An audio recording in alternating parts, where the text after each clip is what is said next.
अस्सलाम वालेकुम। मेरा नाम मोहम्मद जाकिर हुसैन है। आपने देखा होगा कि कुर्बानी के मौके पर दुनिया भर में मुसलमान कुर्बानी करते हैं और आप सोचते होंगे कि ऐसा क्यों करते हैं। तो चलिए आज आपको बताते हैं इसके पीछे की कहानी और विजडम क्या है। हजारों साल पहले की बात है। इब्राहिम अलैहिस्सलाम अल्लाह के नबी और पैगंबर थे।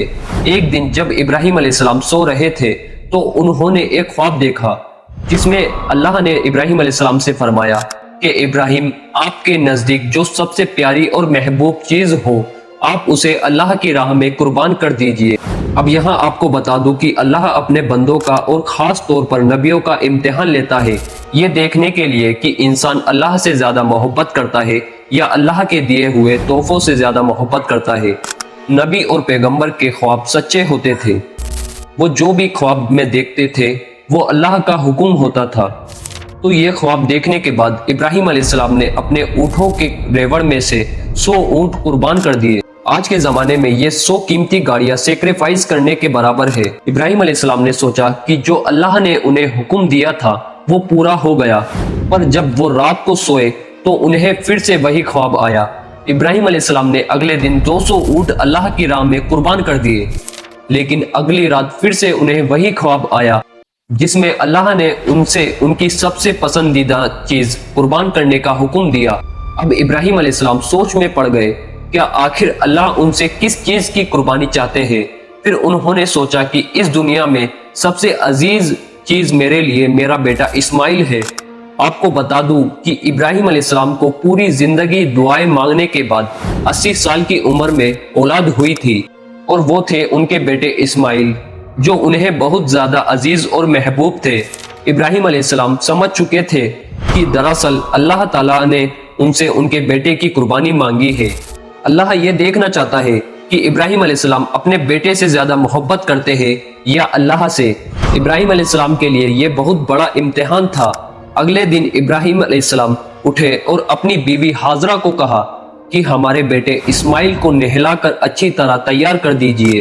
इब्राहिम अलैहिस्सलाम की बीवी हाजरा ने अपने बेटे को बहुत अच्छे से नहलाकर खुशबू लगाकर तैयार कर दिया और इब्राहिम अलैहिस्सलाम अपने बेटे को लेकर एक पहाड़ की तरफ रवाना हो गए।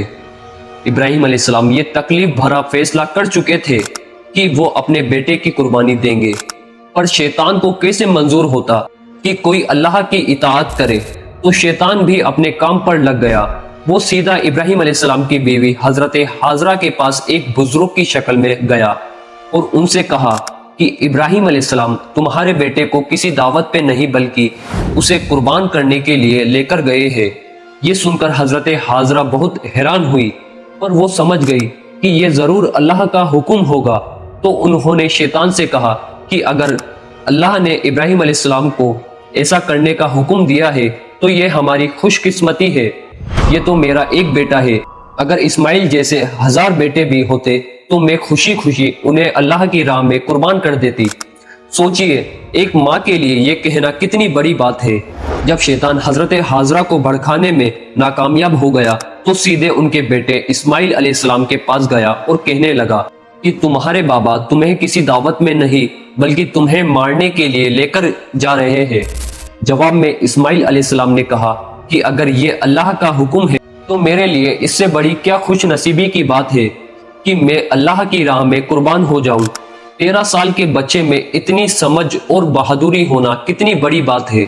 यहाँ भी जब शैतान नाकामयाब हो गया तो वो इब्राहिम अलैहिस्सलाम को भड़काने की कोशिश करने लगा कि तुम्हें ये बेटा इतनी मन्नतों से मिला है, अगर तुम्हें इसे कुर्बान कर दिया तो बुढ़ापे में तुम्हारा सहारा कौन बनेगा, और अगर अल्लाह ने ये कुर्बानी भी कबूल नहीं करी तो तुम्हारा कितना बड़ा नुकसान हो जाएगा। ऐसा मत करो। शैतान हर तरह से उन्हें बार बार बहकाने की कोशिश करता रहा और गुस्से में आकर इब्राहिम अलैहिस्सलाम ने शैतान को पत्थर मारे। यही वजह है कि जब लोग हज पे जाते हैं तो शैतान को आज भी कंकरियां मारते हैं और ये हज के अहम अरकानों में से एक है।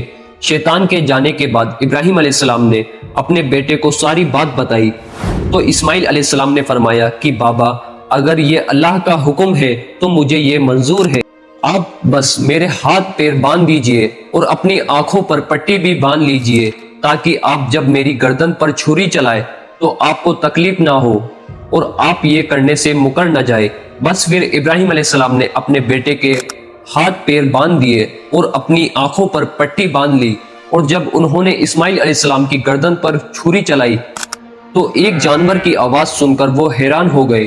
انہوں نے جب آنکھوں سے پٹی کھولی تو ایک دمبا ذبح ہوا تھا اور اسماعیل علیہ السلام ان کے پاس کھڑے مسکرا رہے تھے۔ تب آسمان سے اللہ نے ابراہیم علیہ السلام سے فرمایا، ابراہیم آپ امتحان میں کامیاب ہو گئے، ہم نے آپ کی قربانی قبول کی، آپ کا یہ امتحان قیامت تک یاد رکھا جائے گا، اور آپ کی اس سنت کو ایمان والے لوگ ہر سال یاد رکھیں گے اور ہر سال اللہ کی راہ میں قربانی پیش کریں گے۔ ابراہیم علیہ السلام کی اس سنت کو اللہ نے آنے والی نسلوں کے لیے عبرت بنایا، اور اسی لیے مسلمان ہر سال حج کے موقع پر قربانی کرتے ہیں۔ بقرعید پر جو بھی حلال جانور قربان ہوتے ہیں ان کے گوشت کو 3 حصوں میں بانٹا جاتا ہے۔ پہلا حصہ غریبوں اور مسکینوں میں بانٹا جاتا ہے، دوسرا حصہ رشتہ داروں میں دیا جاتا ہے، اور تیسرا حصہ خود اپنے گھر میں رکھا جاتا ہے۔ آپ کو یہ پتا ہونا چاہیے کہ بقرعید کے موقع کا غریب لوگ سال بھر انتظار کرتے ہیں، کیونکہ یہی سال کا ایک لوتا موقع ہوتا ہے جب انہیں گوشت کھانا نصیب ہوتا ہے۔ بقرعید کا یہ فیسٹیول دنیا بھر میں بھوک مری مٹانے کا ایک ذریعہ ہے۔ حج کے ان 10 دنوں میں کی گئی نیکیاں اللہ کو سال بھر کی گئی نیکیوں سے زیادہ پسند ہے، اس لیے حج کے ان دنوں میں ہمیں زیادہ سے زیادہ نیکیاں کرنے کی کوشش کرنی چاہیے۔ تو حج کے ان دنوں میں اور عید کے اس موقع پر زیادہ سے زیادہ لوگوں کی مدد کرنے کی کوشش کریں۔ آئی ہوپ آپ کو یہ ویڈیو ہیلپ فل لگا ہوگا۔ پلیز اس ویڈیو کو زیادہ سے زیادہ شیئر کریں اور ہمارے چینل کو سبسکرائب کریں۔